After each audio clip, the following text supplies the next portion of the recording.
everybody, what's going on? Hellmite here, bringing you another video from Grab the Lantern today. Today I wanted to talk about Neeko, our newest addition to the game. I actually really like this champion. I didn't think I was going to like her very much, but as it turns out, she's actually really fun to play, and I think that's the most important thing. That's what you guys all came here to say. Is Neeko fun? The answer is 100% yes.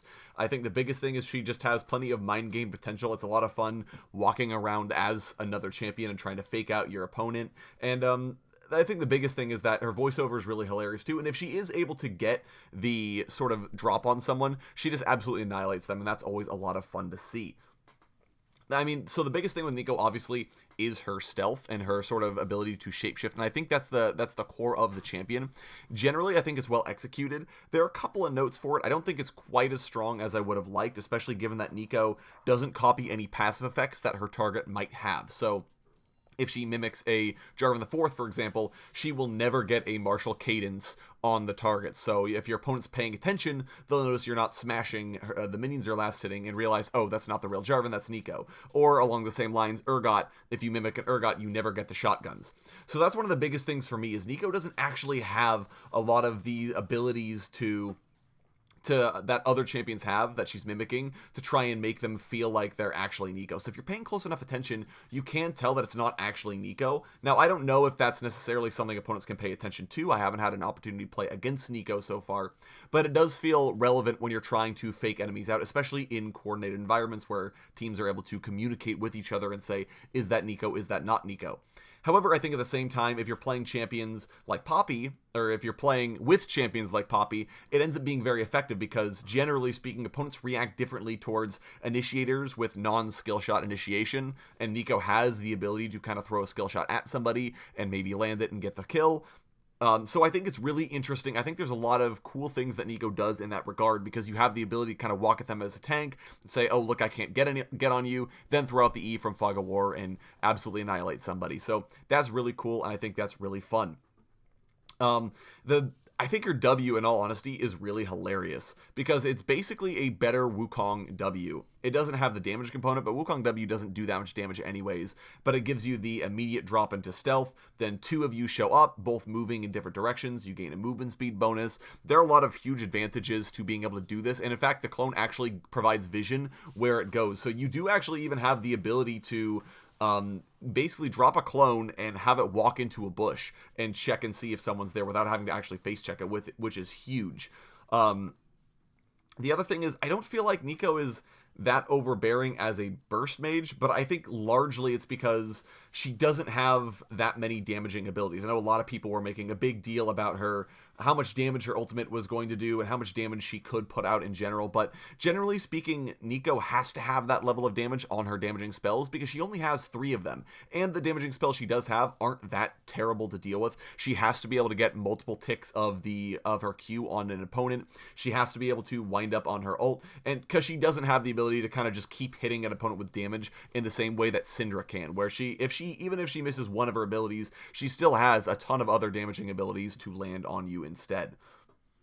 Her ult, I do especially want to mention this. It looks like it's broken on paper, but it really doesn't feel that terrible to me because the charge up is actually a lot shorter than you want it to be. You want to be able to kind of run at your opponents for significantly longer periods of time before you go for the leap because you can't move once you're in the air. So it actually gives the ultimate quite a bit of counterplay because unless you're able to get in the middle of the enemy team and then press R, you probably won't be able to reach them without the aid of flash. So it does limit Neeko's ability to actually get that massive burst of damage that you're really trying to expect.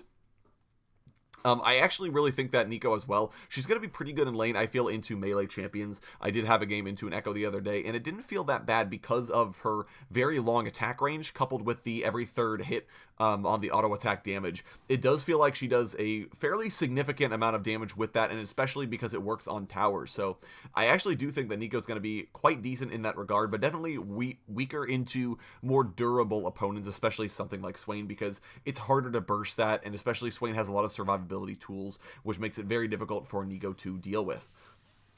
Now, I think generally speaking, Neeko's competitive viability, she might see play, but I think the biggest issue I have with Neeko is that in coordinated environments, she's not as strong, but that's also where she gets a lot of her strength, because if you really think about it, Neeko is difficult to play to maximize in solo queue because a lot of Neeko's strength comes with being able to fake out opponents and get them to react differently to your champion, because you can say, Poppy, stay in the fog of war, I'm going to go out and pretend like I'm Poppy and see if I can't bait somebody into a poor situation. Well, in solo queue, it's hard to coordinate a lot of these kind of micro scenarios across the game, which is how I feel like you want to be playing Neeko, unfortunately. It doesn't feel like you have a big way to really fake people out in solo queue, because you won't be able to coordinate with your team as effectively, I guess, is my biggest thing. But also in coordinated environments, it's a lot more likely that the enemy team will know, for example, because they'll have better vision control. They'll be able to say, oh, well, we just saw Poppy top lane and now she's bot, so that clearly can't be Neeko, and spread the word around much more quickly. So I think the biggest thing for me is that it's a bit of a mixed bag. I think that the stealth is why you want to play Neeko, the ability to kind of fake your opponents out, but at the same time, I don't necessarily know how strong that's going to be because of the aforementioned reasons. I do think that in the right environments, especially if you're playing with a couple of friends in something like Flex Queue, you do have the possibility to make Neeko very strong, because you can coordinate with the people you have in the call, kind of talk with them and say, hey, look, I'm going to be doing this, you hang back in the fog of war, or you go into the brush and then I'll walk out of the brush disguised as you, and we'll see if we can't set something up. The biggest thing to me is that Neeko does feel like she's a lot stronger in sort of the late game scenarios. I don't think she gets a lot of use out of her stealth in the early game, because your opponent should know where 4 of the 5 members of your team are at all times. So unless you go for some really crazy lane swap shenanigans and have one of your laners stay out of sight for a while until you've shown and maybe been able to get something, it just doesn't feel like it's worth trying as much in the early stages of the game. It's sort of in mid-game where Neeko will get the most value out of her stealth, because that's where it's hardest for opponents to really be able to tell, oh, is that Neeko or is that somebody else? We haven't seen the Riven in a while. Maybe it's actually Riven and not Neeko. Maybe it's Neeko and not Riven. Who knows? So I do feel like that's where she's going to be at her strongest. Accordingly, I don't think Neeko jungle is very good, because you don't get a lot of value out of the stealth. Neeko can actually clear quite effectively. Her clear is actually a lot better than you might think, but the biggest problem I have with it is that she doesn't actually have the ability to gank. She doesn't get a lot of value out of her stealth, especially in the early game, unless, again, you're able to coordinate with, like, your support and say, oh, you disappear in a fog of war, and I'm going to pretend to be you, like I'm roaming, and then I'm actually Neeko.